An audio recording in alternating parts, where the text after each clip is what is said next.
January 15th, 1974, 7:38 in the morning. A house on Edgemoor Street, Wichita, Kansas. Joseph Otero should have been heading to work at that moment. But something stopped him. Something he never could have predicted.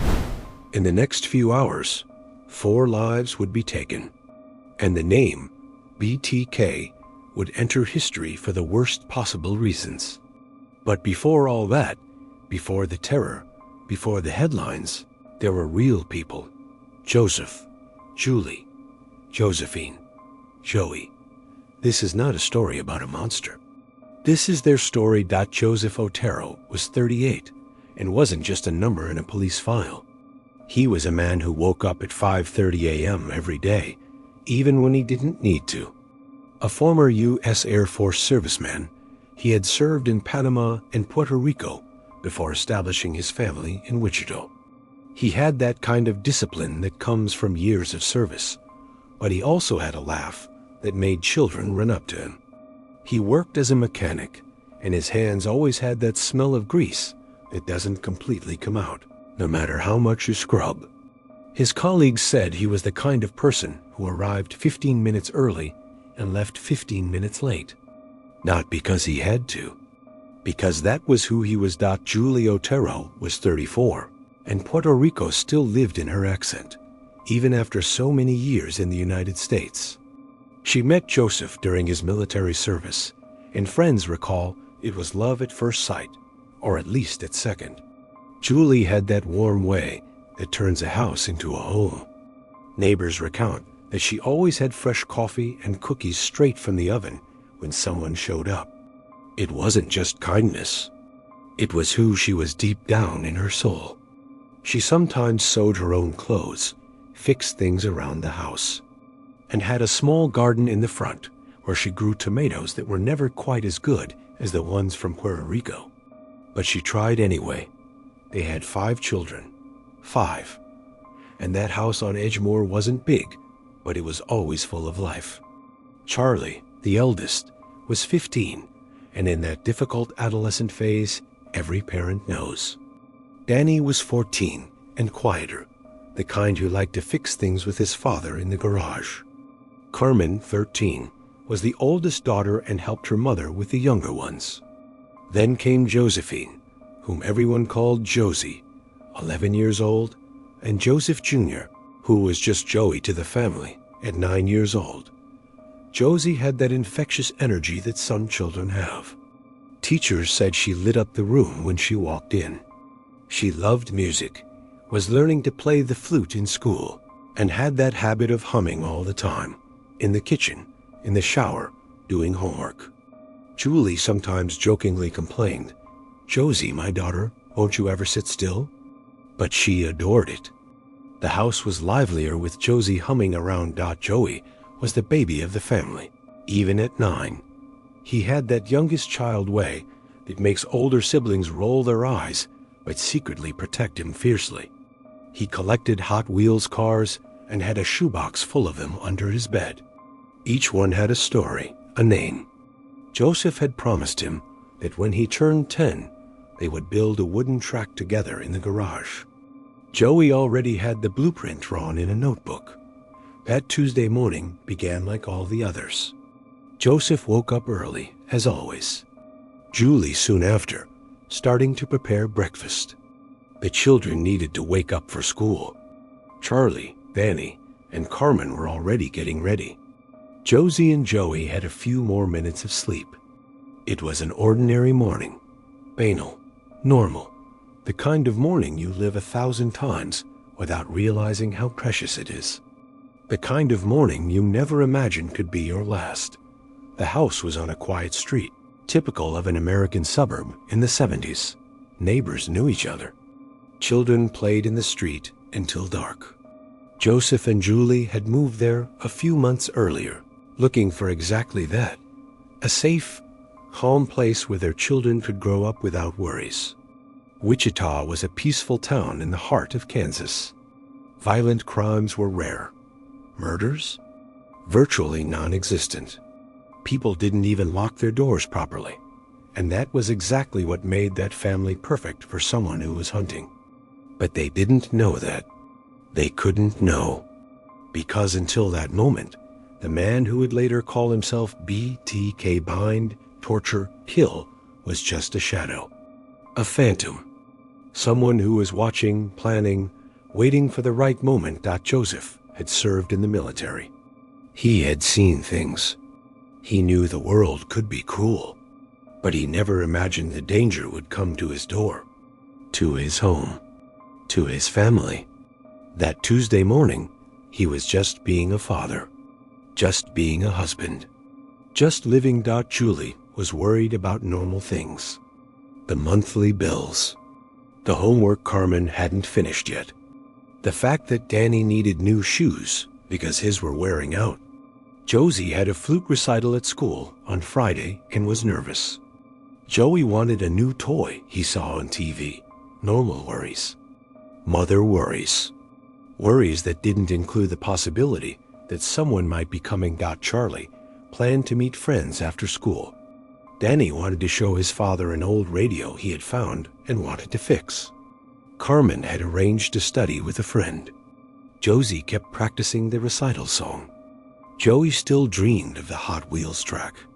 Normal plans, normal dreams, futures that seemed guaranteed, but sometimes evil doesn't announce its arrival.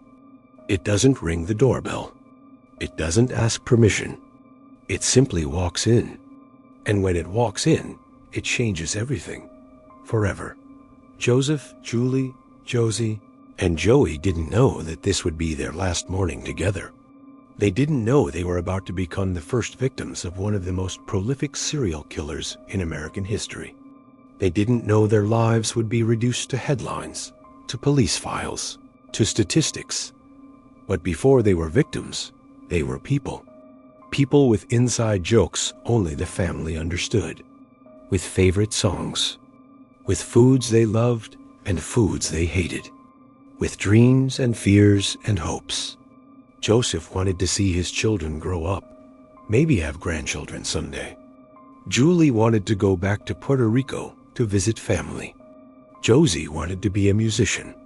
Joey wanted to be an astronaut, or a firefighter, or both. He hadn't decided yet, and that is what we need to remember. Before everything, before the horror, before the name BTK entered our lives, there were the Oteros. A family like any other, with their imperfections and their joys, with their silly arguments and their moments of pure love. A family that deserves to be remembered not for what happened to them, but for who they were. Because in a few hours, everything would change. The world would know BTK, but few would remember the Oteros as real people. And that needs to change. This is their story. Not of death, of life. Wichita, Kansas, winter of 1974. To understand what happened to the Oteros, we need to understand where they lived. Not just the address, but the context. America in the 70s was different. People were more trusting. Doors were often unlocked.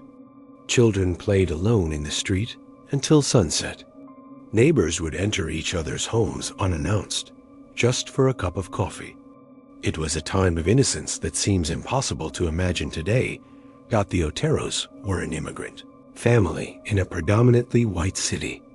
Joseph came from Puerto Rico, Julie too. They spoke Spanish at home, but they insisted that their children master English perfectly. They wanted them to have every opportunity, every door open. Joseph repeated this like a mantra. Education. Education is the only thing no one can take from you. He knew what it was like to start from scratch. He knew what it was like to work twice as hard to get half the recognition. The move to Edgemoor Street had happened just 4 months earlier. October 1973, Joseph had gotten a better job and the family needed more space. 5 children in a small house no longer worked. The new house wasn't a mansion, far from it, but it had 3 bedrooms, a garage where Joseph could work on weekends, and a backyard where the children could play. It was the American dream in its most honest version. Not luxury, just dignity. Julie was happy with the move. She finally had a bigger kitchen, a place to host her friends from the church prayer group. She was a devout Catholic, went to Mass every Sunday without fail, and was starting to integrate into the new parish. It had only been 4 months, but she already knew half the families. She had that gift, that way of making people feel at home around her. The children were adapting to the new schools. Charlie, Danny, and Carmen already had their groups of friends. Josie had befriended a neighborhood girl who also played the flute. They rehearsed together after school sometimes. Joey was the shyest, taking longer to open up, but lately he had started playing with some boys on the street. Joseph saw this and smiled. See? I told you everything would work out. But there was something the family didn't know. Something no one in Wichita knew. Someone was watching. Someone was choosing. Someone had a list, and the Oteros were on it. Dennis Rader worked for the ADT security company. Yes, that's right. He installed alarm systems in people's homes. He knew the weak points. He knew which windows were easy to pry open, which doors had weak locks, which families had dogs, which didn't. He had access. He had information. And he had something much more dangerous, a fantasy that was consuming every inch of his mind. He had seen Julie Otero at the supermarket a few weeks before. He had followed her discreetly to the parking lot, noted the license plate, found the address, started observing the family's routine. Joseph left for work at 7:15 a.m. The older children went to school at 7:45 a.m. Julie stayed home with Josie and Joey until 8:30 a.m. when she took them to their school. But January 15th was different. It was a Tuesday, but the schools were on winter break because of the snow that had fallen over the weekend. The children would be home, all of them. And Rader saw this as an opportunity, not a problem. An opportunity. That morning, Joseph woke up at 5:30 a.m. as always. Showered, shaved, put on his work uniform. Julie woke up soon after and began preparing breakfast. Scrambled eggs, toast, strong coffee, the way Joseph liked it. Charlie came downstairs, still half asleep. Danny right behind him. Carmen helped her mother set the table. Josie and Joey were still sleeping. There was no rush. No school. The conversation at breakfast was about mundane things. Charlie wanted permission to go out with friends that evening. Julie said he needed to finish his homework first. Danny showed his father a magazine article about cars he had found. Joseph promised they would look at it together over the weekend. Carmen asked if she could sleep over at her friend's house on Friday. Julie said she would think about it. It was 7:10 a.m. when someone knocked on the door. Joseph and Julie exchanged glances. Who would it be at this hour? Joseph stood up, wiped his mouth with a napkin, and went to the door. He opened it. A man stood there. Suit and tie, glasses, professional appearance. He held a briefcase. Good morning, sir. Sorry to bother you so early. I'm from the telephone company. We're having problems with the line in the area, and I need to check some connections. Joseph looked back at Julie. She shrugged. Okay, you can come in. Simple words. A simple decision. How could he have known? How could anyone have known? The man looked normal, professional, polite. There was nothing about him that screamed danger. Nothing that would activate that survival instinct Joseph had developed during years of military service. The man walked in. Joseph closed the door behind him, and it was at that moment, that very second, that everything changed forever. The man dropped the briefcase. He pulled a gun out from inside his coat, and the life the Oteros knew simply ended in an instant, without warning. without a chance to defend themselves, without a possibility of escape. Joseph was an ex-serviceman. He was strong. He was capable. But he was unarmed. At home, with his family. He wasn't in combat mode. He was in father mode. Husband mode. Man having breakfast with his children mode. And that made all the difference. Rader tied up Joseph first. Hands behind his back. He said he just wanted money. He said no one would get hurt if they cooperated. Lies. All lies. But they didn't know that. They still had hope. They still believed they could survive. Julie tried to protect her children. It's what mothers do. It's instinct. Stronger than fear. Stronger than the will to live itself. She positioned herself between that man and Charlie, Danny, Carmen. Please, she said, take whatever you want. Just don't hurt my children. Please. Her voice trembled, but it also held firmness. Mother's courage. The kind of courage that doesn't need military training. That comes from a deeper place. Charlie tried to be the man of the house. He was 15, almost an adult. He wanted to protect his mother, his siblings. But what can a 15-year-old boy do against an armed man? Danny was paralyzed. Carmen cried silently. And upstairs, Josie and Joey were still sleeping, oblivious, innocent, living the last peaceful minutes. They would have. Rader tied them up one by one. Joseph, Julie, Charlie, Danny, Carmen. He took them to different rooms. He said it was to ensure no one tried anything. He said he would leave soon. More lies. Then he went upstairs. Josie woke up from the noise. Mom? She called out, her voice still sleepy. Mom, who is that? What happened in the next few hours is something the police took months to reconstruct. Something that the surviving siblings, Charlie, Annie, and Carmen, who were at school when they returned and found them, carry to this day. Something that Wichita took years to process. Dennis Rader wasn't there for money.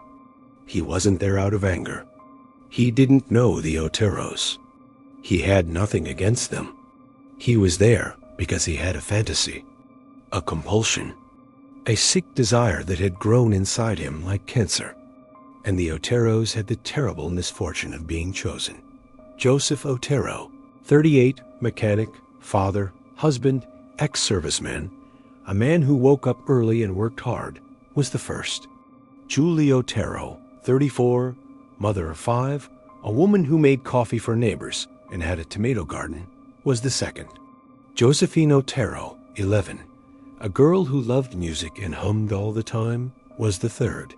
Joseph Otero Jr., Joey, 9, a boy who collected Hot Wheels and dreamed of astronauts, was the fourth. 4 lives. Taken in one morning.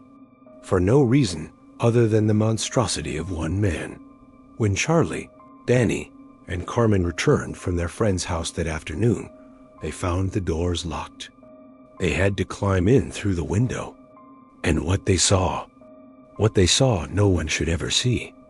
Especially children. Especially about their own family. Charlie ran to the neighbor's house. Call the police. Someone call the police. He screamed, tears streaming, voice broken. He was 15 years old. He had just lost half his family. He had just seen things no person should see. The police arrived in minutes. But it was already too late. Hours too late. The scene they found was something out of a nightmare. Something the most experienced detectives had never seen. Something that would change Wichita forever. And the worst part is that no one knew this was just the beginning. No one knew there was someone calling himself BTK. No one knew he would kill again. And again. And again. For decades.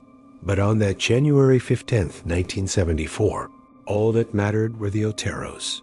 Joseph, Julie, Josie, Joey. 4 people who woke up thinking it was just another day. 4 people who had plans, dreams, futures. 4 people who deserve to be remembered not as victims, but as people. Real people. People who loved and were loved. Wichita woke up different on January 16, 1974. The headlines screamed the unthinkable. Entire family murdered. 4 dead. A city in shock. And 3 orphaned children trying to understand how the world could be so cruel. Charlie was 15 and suddenly the man of the house. Danny was 14 and couldn't stop shaking.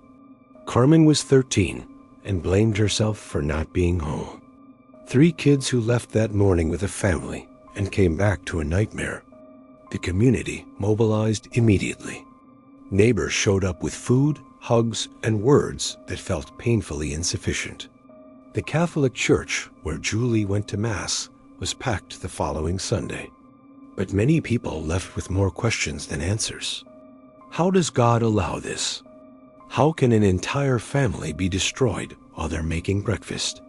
The police were completely lost. There were no leads, no motive. Joseph had no enemies. Julie was loved by everyone. No one had a reason to do this. Detectives worked around the clock for weeks, but always ended up in the same place, nowhere. Then, in October 1974, 9 months later, a letter arrived at the newspaper, written with letters cut from magazines, signed with 3 letters that would go down in history. BTK, bind, torture, kill, he confessed. Described details only the killer could know, and ended with a chilling promise. There will be more. Wichita panicked. It wasn't a one-off tragedy. It was a predator. Doors that had once been left unlocked now had multiple deadbolts. Children were called inside before dark. The innocence of Wichita died with the Oteros. Charlie, Danny, and Carmen went to live with relatives. Separated. Imagine that. Losing your parents and 2 siblings, then being split from the only family you have left. Charlie tried to stay in touch, but he was busy trying not to fall apart, trying to finish high school, trying to figure out how to keep going. Years went by. BTK killed again, and again, always with the same terrible pattern. With every new murder, Wichita remembered the Oteros, the first family, where it all began. But Charlie Otero turned his pain into purpose. He grew up to become an advocate for victims of violent crime. He speaks publicly about his family. My father was a good man, he says. My mother was the heart of our family. Josie had a contagious laugh. Joey was just a kid. They were real people, and they deserve to be remembered that way. In 2005, 31 years later, Dennis Rader was finally arrested. His arrogance betrayed him. He started communicating with the police again, asking if they could trace him through a computer disk. They lied and said no. He sent it, they traced it, and the man who had terrorized Wichita for decades was quietly arrested, like any ordinary person. Because that's exactly how he looked. Married, 2 children, church leader, city employee. No one suspected a thing. And that is the most terrifying part. Evil doesn't have a face. At the trial, Charlie was there, front row. And when he had the chance to speak, his voice was steady. You took my father, my mother, my brother, my sister.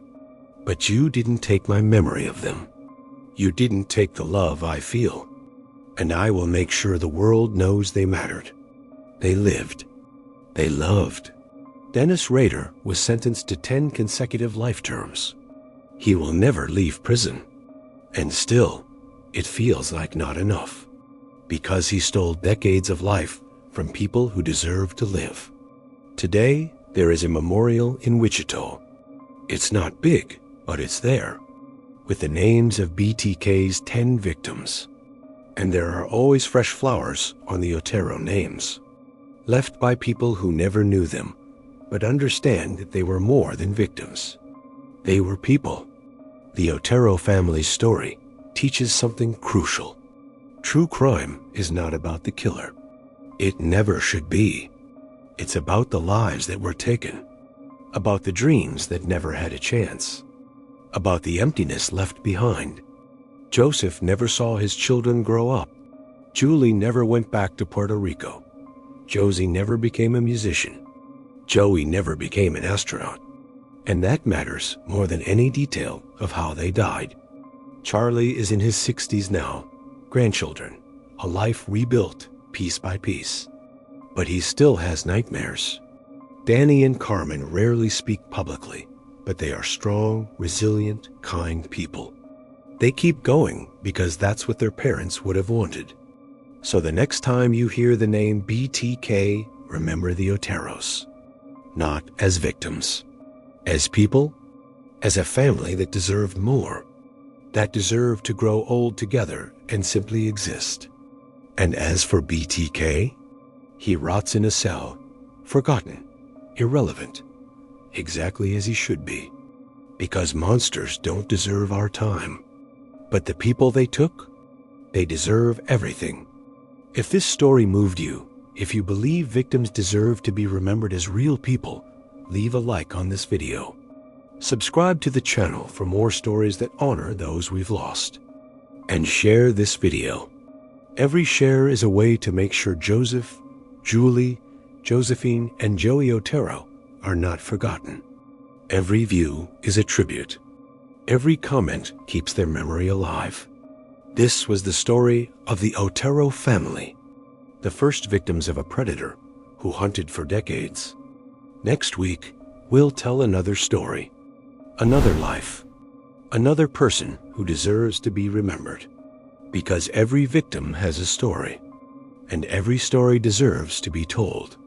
Rest in peace, Joseph, Julie, Josephine, and Joey Otero. You are not forgotten. You never will be.